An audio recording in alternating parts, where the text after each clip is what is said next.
नमस्कार दोस्तों, Vardhaman health care centre Betul के एक और पॉडकास्ट में आपका बहुत बहुत स्वागत है। हमारे साथ में है डॉक्टर हेतवी मैम। तो बहुत सारी बातें करेंगे हम मैम से। फिजियोथेरेपिस्ट है मैम, तो बहुत सारी बातें हम लोग करेंगे दर्द के बारे में। कमर दर्द, हाथ दर्द, पैर दर्द, ये एक कॉमन डिसीज है, कॉमन बीमारियां है कह सकते हैं। हम लोग मानते नहीं है कि ये बीमारियां है, लेकिन ये जेन्युइन बीमारी है। तो बताइए मैम, कैसे हो आप?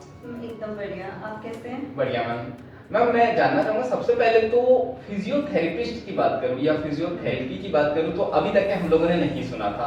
या मैं और हमारी ऑडियंस की भी बात करूं तो जैसे मैं बात करूं पेट दर्द हो रहा है तो डॉक्टर के पास चले जाओ, मलेरिया हो रहा है, डेंगू हो रहा है तो डॉक्टर के पास चले जाओ। लेकिन एक फिजियोथेरेपिस्ट के पास चले जाओ थोड़ा दर्द होने पे, ये मतलब आज की जनरेशन में मतलब अभी अभी थोड़ा सा एक ये टर्म जो है आया है फिजियोथेरेपी कि जहाँ पे लोग जाते हैं, लेकिन पहले नहीं जाते थे। तो ये बताइए हमारी ऑडियंस को कि फिजियोथेरेपी होती क्या है? एक्चुअली पहले लोगों को अवेयरनेस नहीं थी ज़्यादा।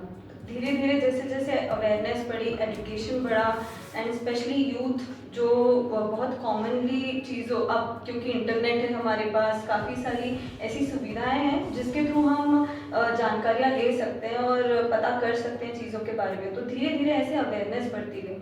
फिजियोथेरेपी में अगर आप कोई दर्द से परेशान हैं तो आप यूजुअली क्या करते हैं? मेडिसिन लेते हैं? बिल्कुल मैम, मेडिसिन, पेन किलर हाँ। भी लेते हैं।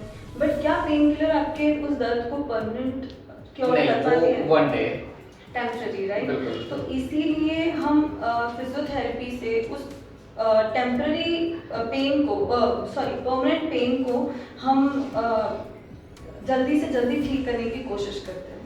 अगर आप मेडिसिन लेंगे तो वो टेम्पररी रिलीफ मिलेगा, बिल्कुल लेकिन फिजियोथेरेपी के थ्रू आपको परमानेंट रिलीफ मिलेगा। हाँ, और मैम प्रॉब्लम तो यही है कि जैसे जब बॉडी में कहीं भी पेन हो तो हमारी मम्मी भी कह देती है कि एक पेन किलर ले आना। तो पेन किलर जो है लाने के बाद भी होता ये है कि जो दर्द है उससे राहत तो मिल जाती है, लेकिन 6 से 8 घंटे उसके बाद दूसरे दिन फिर वही साइकिल शुरू हो जाता है, फिर एक पेन किलर लो।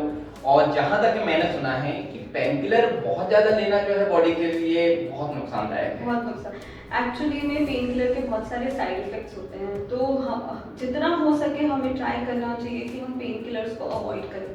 अगर हम हमारी नॉर्मली रूटीन को इतना स्ट्रॉन्ग और इतना अच्छा बना सकें कि हमें ऐसी कोई प्रॉब्लम्स ही ना आए, और अगर कोई ऐसी प्रॉब्लम्स आ रही है जिसकी वजह से हमें बैक पेन, नेक पेन या कोई अदर टाइप ऑफ पेन हो रहा है, तो फिजियोथेरेपी बहुत अच्छा फिजिकली हेल्प करती है आपको फिजिकली ट्रीट करने में, बिना कोई चीज़ को अपनी बॉडी में डाले नेचुरली ट्रीट करती है, जिसकी वजह से आपके बॉडी के इम्बैलेंसेस जो है वो ठीक हो जाते हैं। तो मैम अब मैं ये जानना चाहूंगा, जैसे मेरी एक पर्सनल प्रॉब्लम है कि जो मेरी मम्मी है वो, मैं जब भी ऑफिस से जाता हूँ वो कहती है कि एक पेन किलर ले आना। क्यों? क्योंकि दर्द है। मैं मना भी करता हूँ कि इतनी पेन किलर नहीं खाना, तो उनका कहना है कि नहीं अब दर्द है तो खाना ही पड़ेगा। तो इसका क्या मतलब उपाय है कि मैं पेन किलर ना दे के उन्हें ठीक कर दूं? अगर सबसे पहले सबसे मेन चीज़ है कि अगर उनके बॉडी में कोई भी कमियां हैं, जैसे कि हमारी बॉडी में आजकल बहुत कॉमन हो गया विटामिन्स की कमी होना, जिसके वजह से डिफरेंट टाइप ऑफ पेन होते हैं। तो एक बार के लिए हम उन विटामिन्स की कमी को पूरा करने के लिए कोई ना कोई न्यूट्रिशियस मेडिसिन लें तो वो ठीक है। But pain killer just because pain को कुछ वक्त के लिए हटाने के लिए अगर हम ले रहे हैं तो बहुत नुकसानदायक है, क्योंकि वो आपको पूरी तरह से ठीक नहीं करेगा, वो सिर्फ और सिर्फ टेम्पररी रिलीफ देगा। तो उससे अच्छा है कि आप डेली बेसिस पे कोई ना कोई खान पान में ऐसी चीज़ें डालें जिससे कि आपका प्रोटीन इनटेक बढ़े, जिससे आपका न्यूट्रिशियस बढ़े। उसके बाद ऐसी एक्सरसाइजेस कर सकते हैं दिन भर में, स्ट्रेचिंग एक्सरसाइज और स्ट्रेंथनिंग एक्सरसाइज कर सकते हैं, जिससे कि बॉडी फिट रहे। तो इससे आपको ये जो पेन और ये सारी चीज़ें हो रही है ये धीरे धीरे भी कम होने लगेगी। और उसके अलावा अगर आपको दर्द है, अगर वो नया नया दर्द है, नया नया प्रॉब्लम है, एक्यूट पेन है, तो आप चाहें तो उसमें कोल्ड कंप्रेस भी कर सकते हैं।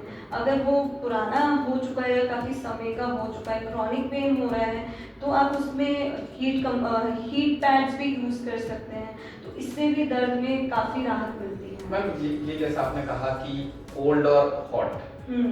ये बैक तो ये मतलब कोई पेशेंट है या जैसे मैं अपनी बात करूं तो मैं अपने घर पे मम्मी को करवा सकता हूँ कि या मुझे किसी फिजियोथेरेपी सेंटर में ले जाना होगा? कोल्ड कंप्रेशन और हॉट पैक की कुछ बेसिक चीज़ें होती हैं, अगर वो हमें पता हो तो बहुत अच्छा है कि हम घर पे भी कर अच्छा, सकते कर हैं। सकते हैं। ये बिल्कुल कर सकते हैं, इसमें कोई नुकसान नहीं है। अगर कोई, मैंने जैसे कहा कि एक्यूट पेन है, अगर किसी पेशेंट को गिरने की वजह से या कोई चोट लगी है जिसकी वजह से स्वेलिंग आ गई है, तो आप चाहें तो कोल्ड कंप्रेस करिए, उसमें कोल्ड कंप्रेस बहुत अच्छा वर्क करता है।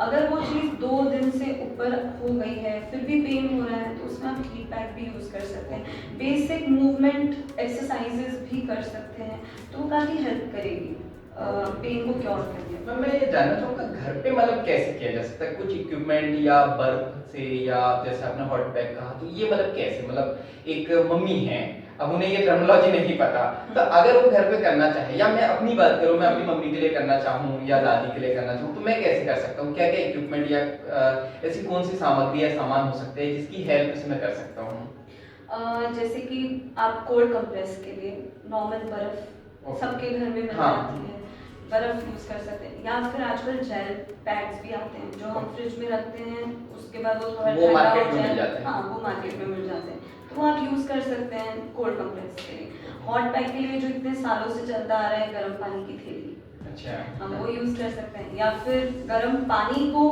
कॉन्स्टेंटली जो हमें बर्दाश्त हो सके, हमारी बॉडी टेम्परेचर को बर्दाश्त हो सके, ऐसा पानी, इतना गर्म पानी हम डाल सकते हैं उस एरिया में, तो उसको कांस्टेंट डालने से भी हॉट पैक का वो काम करता है, और वो इनफैक्ट बहुत अच्छा होता है क्योंकि पानी के फ्लो की वजह से ब्लड सर्कुलेशन भी इम्प्रूव बहुत जल्दी होता तो है, इससे दर्द में राहत मिलती है। बहुत राहत मिलती है। बहुत अच्छी बात बताई मैम आपने, क्योंकि लगभग मैं बात करूँ हर घर में ये प्रॉब्लम है, दादी है, नानी है या मम्मी है, तो ये प्रॉब्लम होती ही होती है, और यहाँ तक कि अब तो हम जैसे लोगों को भी जो है क्योंकि हमारी young generation- लाइफस्टाइल काफी, बिल्कुल इस पे भी हम लोग बात करेंगे, पर पहले मुझे ये जानना है मैम कि जैसे लाइफस्टाइल तो चलो ठीक है, जो हमारी मम्मियाँ हैं, दादियाँ हैं, उनकी लाइफस्टाइल तो हो गई, अब एज भी हो गई, अब उन्हें जो है हमेशा दर्द रहता है, और मुझे जितना नॉलेज में हर दिन टैबलेट दे नहीं सकता, तो अब उन्होंने ऐसी क्या गलतियां की है जिसकी वजह से ये दर्द होता है?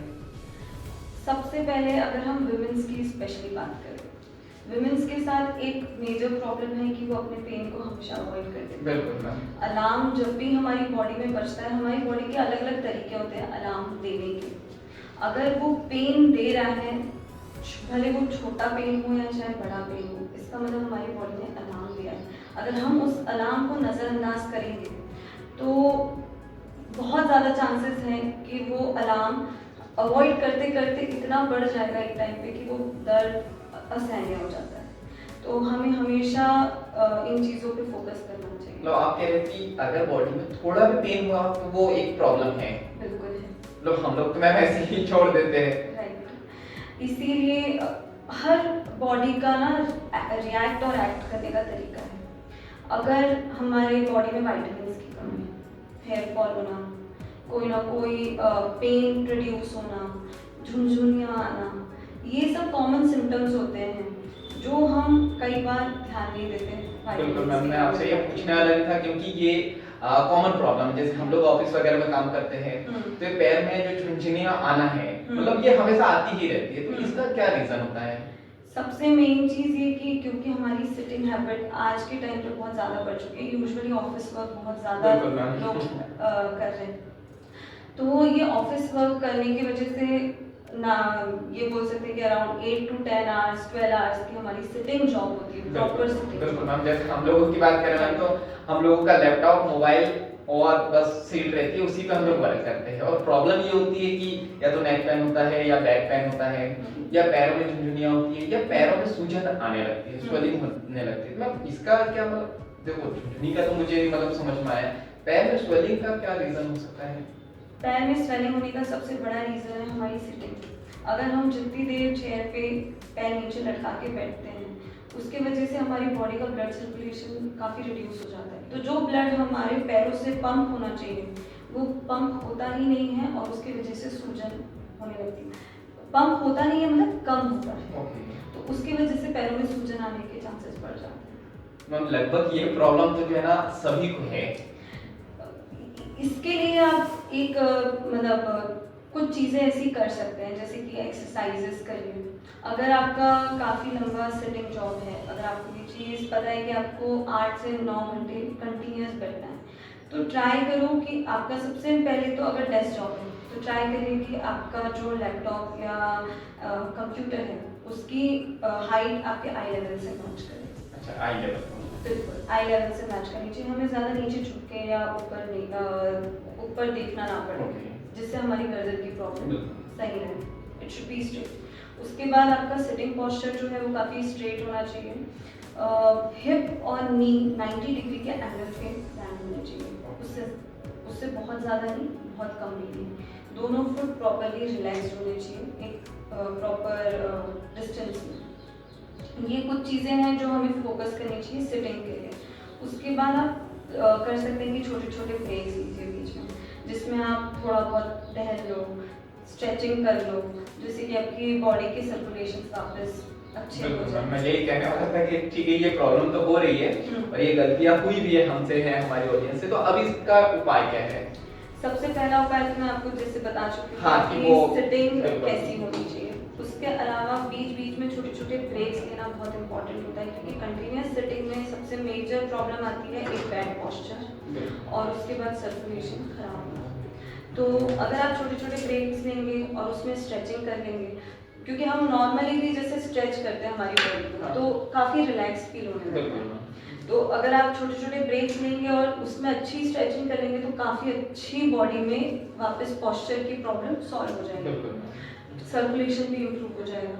उसके बाद दिन भर के रूटीन में ऐसी चीज़ों को ऐड करना पड़ेगा जिससे कि आपका ये जो 8 to 10 आवर्स है वो कंपनसेट हो जाए। जैसे कि मॉर्निंग में सुबह जल्दी उठ के वॉक करने की हैबिट, या एटलीस्ट इवनिंग में हैबिट बने। देन आप डेली बेसिस पे कुछ एक्सरसाइज जो आपको पता है कि जैसे आपको अगर बैक पेन है या नी पेन है या नेक पेन है, तो आप अपने फिजियोथेरेपिस्ट से कंसल्ट करके आपके लिए पर्सनलाइज्ड एक्सरसाइज भी पता कर सकते हैं कि आपको ऐसी कौन सी एक्सरसाइजेस करनी चाहिए जिससे कि आपको प्रॉब्लम्स ना अच्छा, आए। मतलब पर्सनल, अगर जैसे किसी को बैक में पेन है या नेक में पेन है तो उसके लिए पर्सनलाइज, उसके लिए कोई स्पेशल एक्सरसाइज बताई जा सकती है? बिल्कुल होती है, क्योंकि हर बॉडी अलग है, हर बॉडी की प्रॉब्लम्स अलग है। बैक पेन है तो इसका मतलब ये नहीं है कि हर किसी का बैक पेन सेम है, कारण अलग अलग हो सकते हैं। तो ऑब्वियसली अलग कारण है तो अलग एक्सरसाइजेस भी होती हैं। मैम, ये बैक पेन भी अलग अलग होते हैं? बिल्कुल होते हैं। मैम, आप 2-3 बता सकते हो कि मतलब किस किस टाइप से होते हैं? जैसे कि सबसे पहले किसी किसी को लंबर लॉर्डोसिस होता है, यानी लॉर्डोसिस का मतलब है जो हमारा बैक का कर्व है वो काफ़ी बढ़ जाता है।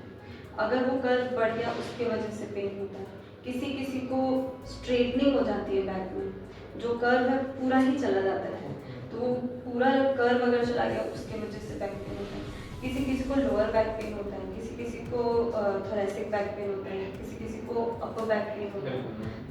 ये काफ़ी सारे अलग अलग टाइप के बैक पेन भी होते हैं। उसके बाद डिस्क की प्रॉब्लम्स होती है, प्रोट्रूजन, एक्सट्रूजन, काफ़ी सारे तरह के बैक पेन होते हैं। मैम, इसके लिए ये जो है मतलब बहुत सारी मैंने चीजें देखी है, बहुत सारे लोगों को देखा है कि बैक पेन जब होता है तो वो लोग बहुत सारे ट्रीटमेंट करा चुके होते हैं, मतलब न्यूरोलॉजिस्ट को भी बता चुके होते हैं, और बहुत सारे लोगों का मानना रहता है कि नर्व से कोई प्रॉब्लम होती है, या कुछ लोग अलग अलग डॉक्टर के पास जाते हैं, बहुत सारा ट्रीटमेंट कराते हैं, लेकिन फिर भी जो अभी हम लोगों ने शुरू में जो बात करी थी, आराम तब तक ही मिलता है जब तक कि टेबलेट खाई जाती है। तो इसका परमानेंट ट्रीटमेंट क्या पॉसिबल है?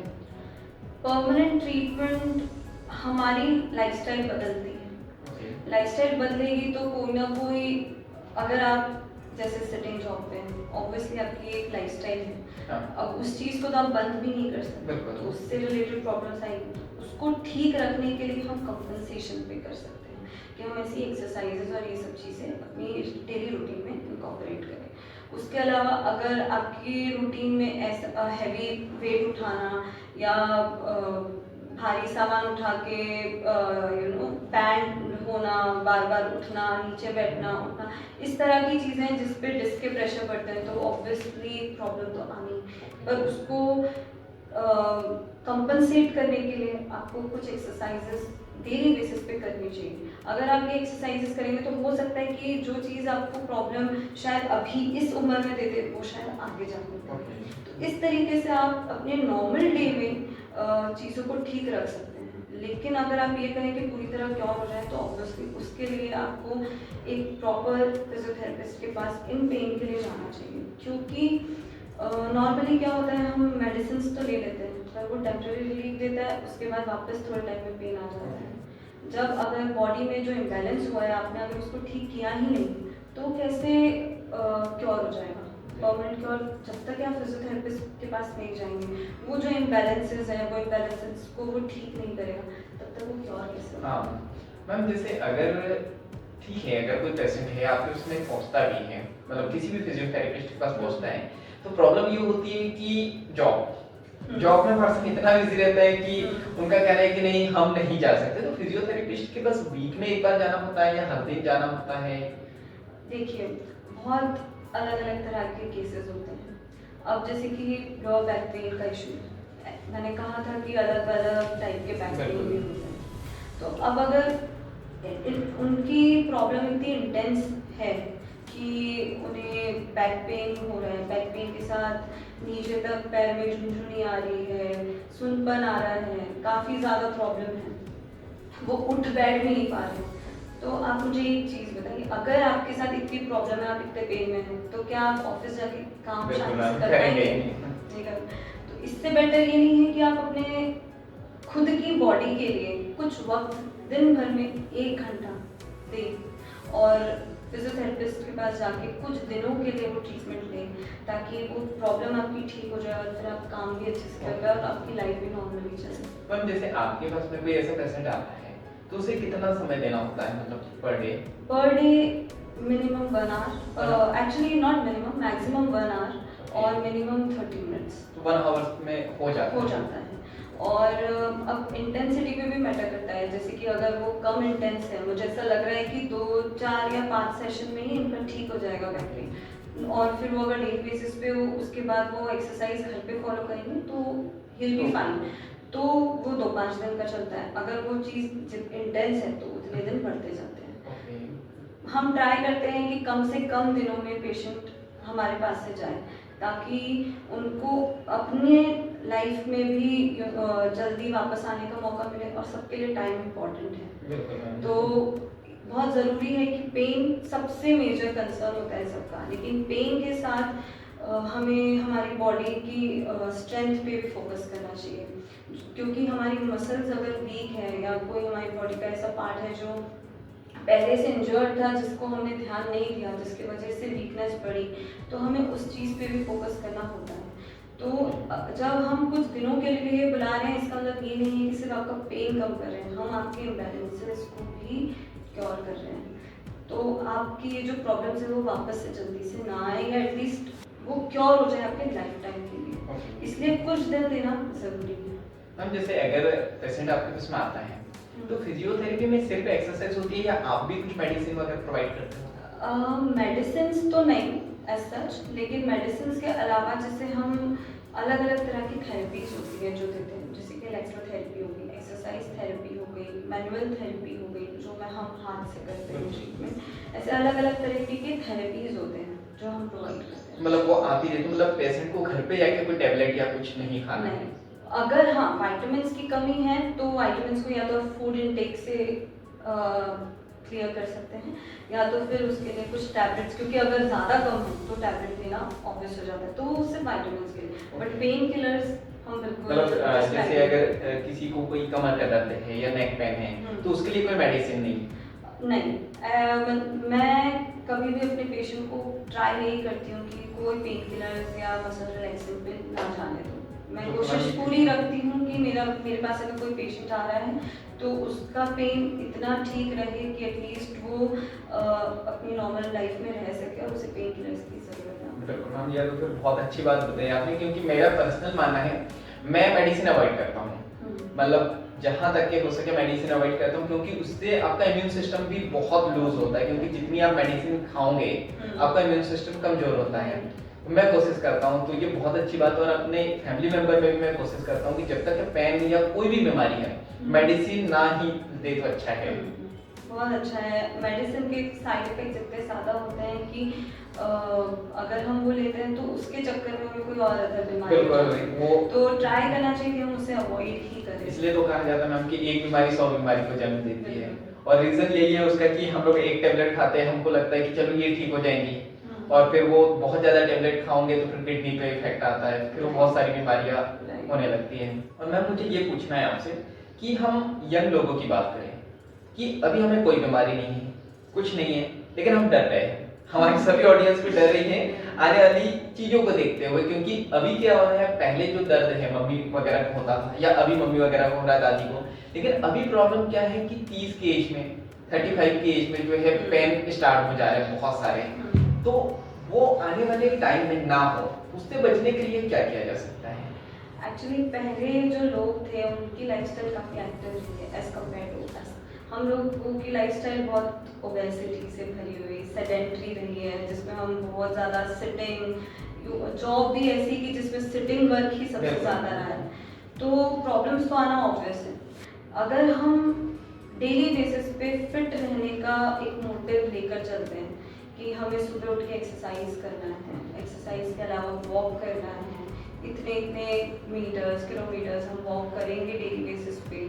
हमारा फूड इनटेक अगर जंक फूड से हम न्यूट्रिशियस फूड पे आए तो डेफिनेटली ये जो प्रॉब्लम्स है काफ़ी लेट आएगी, एटलीस्ट जल्दी तो नहीं आएगी। और हम जैसे मैं बात करूँ, ये जो आपने कहा कि अच्छी लाइफ स्टाइल सोचते तो हर कोई है लेकिन फॉलो नहीं कर पाते हैं। जैसे जिम बहुत सारे लोग नहीं जा पाते हैं, रीजन यही टाइम नहीं है, या योगा वगैरह बहुत सारी चीजें हैं लेकिन नहीं कर पाते हैं। तो आप हमारी ऑडियंस को 3 या 4 ऐसे एक्सरसाइज बता सकते हो कि अगर जिम नहीं भी जाए, योगा नहीं भी करे, तो ऑफिस में बैठे बैठे कर ले या घर में बैठे बैठे कर ले? आप बिल्कुल डेली बेसिस पे ऐसी एक्सरसाइजेस भी होती है जो आप कर सकते हैं। अगर आप जिम नहीं जा पा रहे हैं या योगा के लिए नहीं जा पा रहे हैं तो सबसे पहले तो आप घर पे रह के मॉर्निंग में 1-on-1 सेशंस भी ले सकते हैं ऑनलाइन फिजियोथेरेपिस्ट के साथ, जिससे आपकी प्रॉब्लम्स जो भी होगी वो ठीक करें। उसके अलावा आप चाहें तो स्ट्रेचिंग एक्सरसाइजेस कर सकते हैं जो हम नॉर्मली शोल्डर की, नी की, बैक की जो हम डेली बेसिस पे करते आते हैं, स्ट्रेचिंग एक्सरसाइजेस। उसके अलावा एक होती है नी टू चेस्ट एक्सरसाइज, जिसमें हम अपने घुटने को चेस्ट की तरफ खींच के स्ट्रेच करते हैं।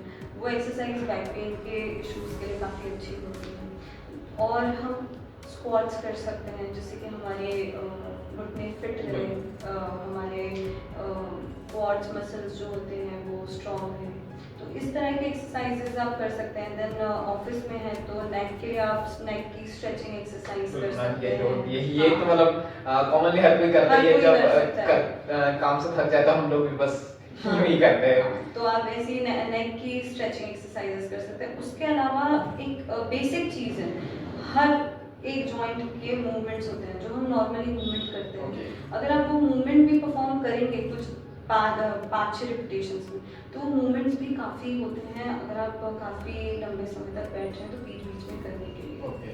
मैम जैसा आपने कहा कि जो है ऑनलाइन 1-to-1 सेशन लिया जा सकता है, तो उससे मतलब क्या हो जाता है? क्योंकि जो फिजियोथेरेपी है मतलब फिजिकल चीजें हैं, तो क्या ऑनलाइन पॉसिबल है? अगर आप बहुत पेन में नहीं हैं, अगर आपकी कोई प्रॉब्लम है जो आपको डेली बेसिस पे बस आपकी एक्सरसाइज के फॉर्म में आपको ठीक करना है, या ठीक नहीं तो ये बोल सकते हैं कि आपको सस्टेन रखना है, तो आप एटलीस्ट 1-on-1 सेशन लेके कुछ प्रॉपर एक्सरसाइजेस करें जो आपको प्रॉब्लम ना दे। क्योंकि कई बार ऐसा होता है कि हमें जो प्रॉब्लम है उसमें हम ऐसी एक्सरसाइजेस भी कर देते हैं जो उस चीज़ को एक टाइम के बाद बढ़ा दें। तो ऐसी एक्सरसाइज ना करके अगर हम हमारे लिए पर्सनलाइज्ड एक्सरसाइज करें तो शायद वो ज़्यादा बेनिफिशियल हो। मैम अगर हमारी ऑडियंस में से किसी को जो है ऑनलाइन सेशन आपसे लेना हो तो क्या वो पॉसिबल है? बिल्कुल पॉसिबल है। मतलब आप उसको ट्रीट कर सकते हो ऑनलाइन भी? बिल्कुल। ट्रीटमेंट के लिए उन्हें मेरे पास आना जरूरी है, पर अगर उनकी डेली बेसिस में उन्हें उनके लिए पर्सनलाइज्ड एक्सरसाइज चाहिए कि उनकी जो जो प्रॉब्लम्स हैं, अगर वो मुझे उस प्रॉब्लम्स के बारे में शेयर करेंगे कि मुझे नेक में ये इशू होता है या फॉरवर्ड नेक पोस्चर हमेशा रहता है, जिसकी वजह से मुझे नेक में पेन है या बैक में पेन है क्योंकि मेरी रॉन्ग सिटिंग है, तो मैं ऐसी एक्सरसाइजेज उन्हें डेफिनेटली बता सकती हूँ जो उनकी प्रॉब्लम को ना बढ़ाएगा और ना ही पेन को बार बार लेकर आएगा। एटलीस्ट पेन की प्रॉब्लम सॉल्व हो जाएगी उनकी डेली बेसिस में। एक टाइम के बाद जब वो रेगुलरली करने लगेंगे तो उनकी बैक पेन या नेक पेन की प्रॉब्लम्स भी काफ़ी हद तक सॉल्व हो जाएंगी। मैं आपसे इसलिए पूछ रहा था क्योंकि हमारी जो ऑडियंस है अधिकतर गाँव से है, विलेज से, तो वो वीक में एक बार आ सकते हैं या 10 दिन में एक बार आ सकते हैं, लेकिन डेली सेशन के लिए उनके लिए जो है पॉसिबल नहीं होता है। ऐसे लोगों के लिए भी क्योंकि ऐसे कई पेशेंट्स हैं मेरे जो बाहर रहते हैं, सिटी में नहीं रहते हैं या गांव में रहते हैं, जिनके लिए पॉसिबल नहीं होता मेरे पास डेली आना, तो मैं उन्हें वीकली सेशंस देती हूँ। वो वीकली आते हैं मेरे पास, मैं उन्हें एक्सरसाइज अच्छे से पूरी ट्रेन करके देती हूँ। उसके अलावा वो वीडियोस ऐसे जो उनको करने चाहिए वो शेयर करती हूँ, उनको उनके डेली रूटीन के बारे में समझाती हूँ कि उन्हें क्या करना चाहिए क्या नहीं करना चाहिए, जिससे उन्हें समझ आता है कि एक हफ्ते तक उन्हें क्या फॉलो करना है। उसके बाद जब वो एक्सरसाइज डेली बेसिस पे वो करके जब मेरे पास आते हैं तो डेफिनेटली ये ज़रूर होता है कि जो डेली बेसिस पे मेरे पास आ रहा है वो शायद 10 दिन में ठीक हो रहा है, और जो एक एक हफ्ते में आ रहा है वो शायद 20-25 दिन में या महीने भर में ठीक हो रहा है। टाइम ज़रूर ज़्यादा लग रहा है पर वो ट्रीटमेंट पॉसिबल है, बट बिल्कुल पॉसिबल है। क्योंकि एक हफ्ता अगर आप समझिए कि आप कोई एक्सरसाइज कर रहे हैं और उस चीज़ को कंटिन्यू बेसिस पे आप फॉलो कर रहे हैं, आपकी बॉडी में अगर आप इतना बड़ा चेंज डेली बेसिस पे दे रहे हैं तो डेफिनेटली उसका कुछ अच्छा आउटपुट आएगा। मैम ये आपने बहुत अच्छी बात बताई और मैं इसको और भी डिटेल में जानना चाहूँगा। जैसे आपने कहा कि अगर कोई वीकली भी ले रहा तो कोई प्रॉब्लम नहीं है, वो ट्रीट हो जाता है। उल्टा मैं मेडिसिन के बारे में बात करूँ, अगर मैंने आज मेडिसिन ली है और मैं कल ना लूँ और फिर एक वीक बाद लूँ तो आज वाली मेडिसिन काम नहीं करेगी, वो मतलब असर ही नहीं करेगी, क्योंकि मेडिसिन डेली लेना बहुत जरूरी है। तो क्या फिजियोथेरेपी में मतलब इसका कोई नुकसान नहीं होता है कि आपने आज एक्सरसाइज की और आप अगले वीक कर रहे हो? देखिए, सबसे पहले तो मैं एक चीज़ आपको क्लियर करना चाहूँगी कि मैं मेडिसिन के अगेंस्ट बिल्कुल भी नहीं, अगर हमारी बॉडी में कोई ऐसी प्रॉब्लम है जिसके लिए हमें मेडिसिन लेना बहुत ज़रूरी है क्योंकि वो उसका ओनली सोल्यूशन है, देन डेफिनेटली मेडिसिन लेना चाहिए। लेकिन अगर हम फिजिकली कोई चीज़ को ठीक कर सकते हैं तो बाहर से कुछ इंड्यूस करना अपनी बॉडी में वो शायद बुरा होता है क्योंकि उसके साइड इफेक्ट्स होते हैं। तो बेटर है कि हम फिजिकली उसको ठीक करें।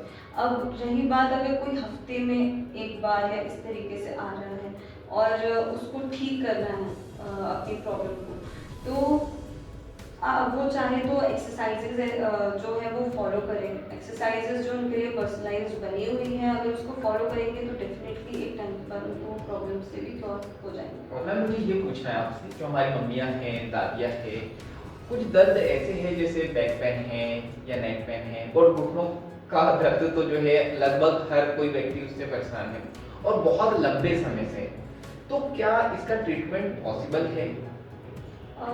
काफ़ी हद तक पॉसिबल है। अगर वो पेन बियॉन्ड मेरे कंसर्न के नहीं हो तो बिल्कुल पॉसिबल है। वो सर्जरी ही ओनली ऑप्शन अगर है तो डेफिनेटली सर्जरी पे जाना एक लास्ट ऑप्शन होता है। पर अगर वो मेरे अंडर आ सकता है जिसमें मैं उन्हें ट्रीट कर सकती हूँ, या जो ऐसे पेन हैं जो बहुत एक्सट्रीम ना हुए हो काफ़ी सालों से, इसीलिए ये मैंने कहा था कि अलार्म को सुनना बहुत ज़रूरी है, उसको अवॉइड करना नहीं चाहिए। तो अगर किसी को back pain, knee pain, shoulder pain या नेक पेन हो रहा है तो डेफिनेटली उन्हें जल्दी से जल्दी एक फिजियोथेरेपिस्ट के पास जाना चाहिए और ट्रीटमेंट लेना चाहिए, क्योंकि कब ये ट्रीटमेंट इतना बड़ा बन गया कि वो सर्जरी के अलावा कोई और ऑप्शन ना बचे, ऐसी कंडीशन पे आ जाए, कुछ बोल नहीं सकते। तो बेटर है कि जितनी जल्दी हो सके हमें उस चीज़ पे फोकस करें। मैम किसी को जो है 1-2 साल से जो है दर्द है, बैक पेन या नेक पेन कोई भी हो सकता है, तो 1-2 सालों का जो दर्द है वो कितने दिनों में ट्रीट हो सकता है? बिल्कुल 5 दिन भी हो सकते हैं, 15 दिन भी हो सकते हैं। मतलब वो डिपेंड करता है कि सिवियरिटी पे और कंडीशन पे कि एग्जैक्टली किस वजह से वो बैक पेन हो रहा है। वरना 10-10 साल के, 15-15 साल के भी पेन ठीक हो जाता है। आपके पास में अभी तक कोई ऐसा पेशेंट आया जो बहुत लंबे दर्द से जो है परेशान था और आपने उसे ट्रीट किया? मेरे पास एक ऐसी पेशेंट भी आई है जो 65-70 इयर्स की है और जो अपने 20 साल की एज से लो बैक पेन के इश्यूज में चल रही थी। ओके मैम, आप हमारी ऑडियंस को जो है कुछ सलाह देना चाहोगे लाइफ स्टाइल में या एक्सरसाइज में, जिससे जो है दर्द से राहत मिल सके? बिल्कुल, मेरा ये मानना है कि कई बार हम काफ़ी पेन को अवॉइड कर देते हैं। तो सबसे पहले जैसे मैंने अपने पूरे इंटरव्यू में कहा, हमें हमारे पेन को बिल्कुल भी अवॉइड नहीं करना चाहिए। अगर वो हो रहा है तो उसे अलार्म की तरह लें और उस पर फोकस करें और उसको ठीक करने के लिए पहले अपना कदम बढ़ाएं। उसके अलावा डेली बेसिस पे आपको एक्सरसाइज करना चाहिए। मैं खुद भी इस चीज़ में काफ़ी कमज़ोर हूँ, मैं खुद डेवलप कर रही हूँ इस चीज़ को। तो डेली बेसिस पे एक्सरसाइज करना, वॉक करना, अच्छा न्यूट्रिशियस खाना। ये नहीं कहूँगी कि जंक फूड और ये सब चीज़ें बिल्कुल मत खाओ, पर उसकी भी लिमिट होनी चाहिए। एटलीस्ट महीने में 1 आध 2 बार हो, बहुत फ्रीक्वेंट ना हो, हेल्दी फूड ज़्यादा हो। तो ये कुछ चीज़ें अगर हम फॉलो करेंगे, उसके अलावा एक्सरसाइजेस पे मेन फोकस रखेंगे कि दिन भर में हमें एक बार अपनी बॉडी को भी समय देना चाहिए।